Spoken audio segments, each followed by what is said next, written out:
historic wins last night were the first two Muslim women elected to Congress, and we're talking to one of them right now. Joining us via satellite from Minneapolis, Minnesota, is Congresswoman-elect Ilhan Omar. Happy win to you. Congratulations on your first gigantic win. You are the first Somali American ever elected. So, how you feeling this morning? Good morning, Whoopi, and the rest of you. I feel really happy, very excited and honored to have the opportunity to represent my people, the people of the 5th, in Congress soon.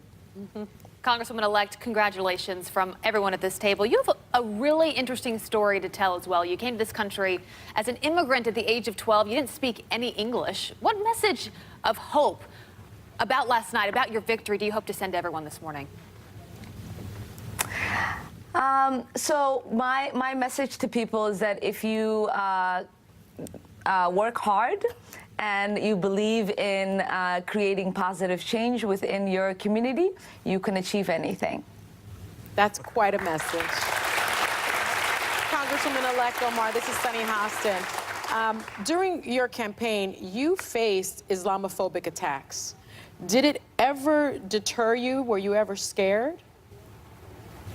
I mean, we are living in an era, really, when we have people who are in positions of influence who look at someone like me, who's Muslim, who is a woman, a black woman, an immigrant, a refugee, and don't recognize me as an American. And so there is lots of opportunities for people who harbor hate to use that. But I have always said I don't defend my identities. What I defend is ideas. And once we are in position to have conversations with people, it makes it hard for them to hate us up close. And that is what our triumph and our victory is really about. That's right. Congratulations. This is Joy Behar talking to you. Trump's closing message was about stoking fear and division. Everybody who's watching knows that, with that caravan stuff that he kept pushing out there and pushing it, which a lot of people say it worked in many districts in the country. Now, you've said there's no debate on whether Trump is a racist. You have made that statement. Can you elaborate for us, please? Convince us why he's a racist.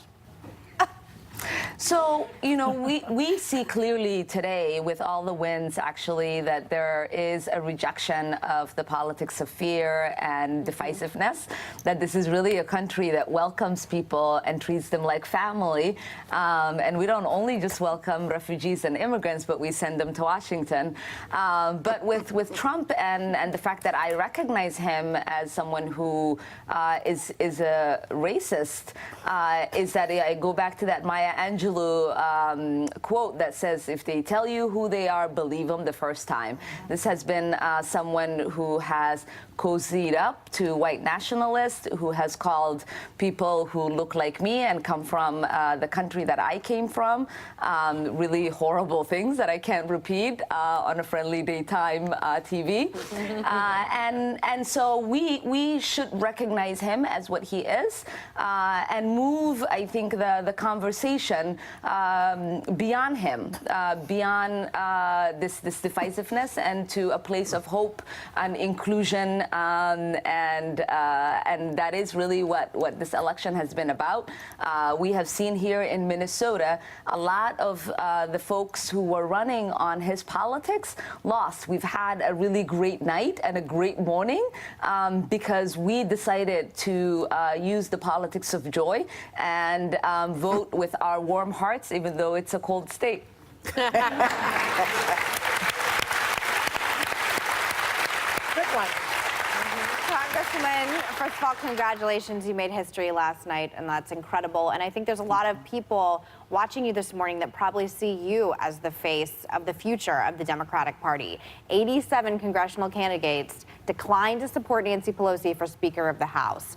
Are you one of them? And should Nancy Pelosi still be the leader of your party? So Nancy really has been someone that I have admired, that I know to be someone who works really hard. And I think there's a really amazing cohort of young, bold, progressive members of our caucus who are going to come together to have a discussion about the direction of the Democratic Party. And I look forward to being part of that conversation and deciding really who is a fit to lead our party and the agenda that we want to accomplish for the American people. Is it fair for me to say you're not completely sold on her remaining the leader? I am currently really thinking about what it really means for us to accomplish what we campaigned on. Last night at our DFL rally at the Democratic headquarters, I said we made lots of promises. We've invited people to participate in our democracy. And for the next 2 years, 4 years, 6 years, we have to get to work in delivering that for them. And so I am open to having conversation with people who I think might be able to help us move that agenda. Congratulations again. Yes, and thank you, Congresswoman-elect Ilhan Omar. We will be right back. We're going to be watching you, girl. Congratulations. Terrific.